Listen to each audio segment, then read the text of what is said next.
Hello, friends and family. How are you today? Um, Today I'm gonna talk about the COVID treatment in China. Right now, COVID is infesting the whole huge China, but official reports of mortality rates is all a secret. And speaking about the treatment, some experts um, said that as soon as they get into hospital, they were on liquids, IV for cortisol, antibiotics, NSAIDs, and if lucky, antivirus. And everybody use the same medication. Actually, it's not quite right. Well,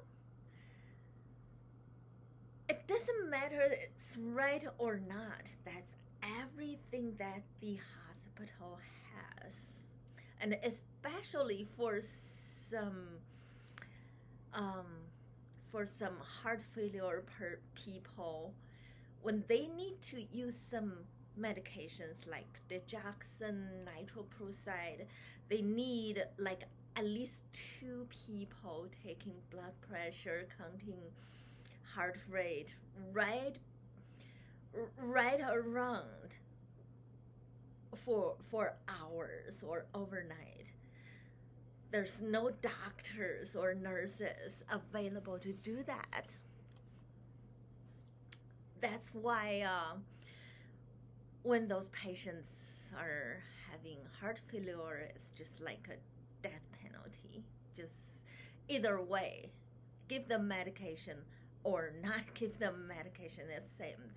They're gonna die anyway because there's not enough medical staff to do those things. Even if they have those medical staff, because of the undertraining and the cheating in the school system, they're not really trained to do those things well. Okay, so some experts, Chinese experts, they're right about it. Going to hospital right now is like a death penalty. Actually, in this situation, they really need some careful training for super nice doctors, and they should have the nice doctors follow the medication indications and usage directions right, not just because one thing, okay, that'll work, not like that. And also they need the good communication and um, and management skills. Chinese doctors by far, almost nobody had an MBA. So when I first came to America in my early 20s, because as soon as you get to medical school in China, second year or 2 year and a half, you're gonna go see what people are doing in clinical works. And so I sure saw a lot of how it works in the hospital, how wrong it got. So I decided I should come to America for some education.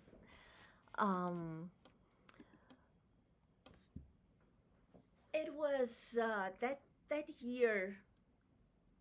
It was right before Chinese New Year. Finally, I did the test for biochemistry and physiology, and I was hoping after that maybe I should take some management class, really get a master's degree. And I was almost dragged to a Chinese New Year's party, and that guy, he was so mad. He was I think the head of Chinese Students Association. He was so mad. Why did you take that test? Why didn't other people take that test? Don't you dare to take that test. You know why? If I pass that test and nobody else passes it, I would for sure get that scholarship. You know, those people spending $1 billion in their new cars, new houses, but my scholarship, it's like barely 5-digit per year. They wouldn't give it to me. It's just a simple lodging and plus some food. And when I got too tired, probably a cup of coffee. I couldn't even cover a transportation. Just that I got swore at. And I'm sure that guy who swore at me later on killed his wife and another girl. I'll carefully describe how unsafe it is in front of those people in another video. Yeah, that's Chinese New Year's coming up. Happy New Year. It's time for me to wrap up and talk to FBI about who this guy is. He's probably still working University of Minnesota system as a Chinese spy. I gotta turn him in this time. Yeah, but on the bright side, a murderer like that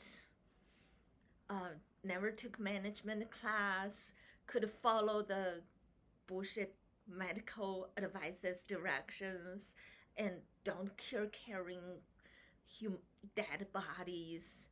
Right now, that is the right person to work in Chinese funeral home. I would say he should be hired for that job. Okay. Happy Chinese New Year.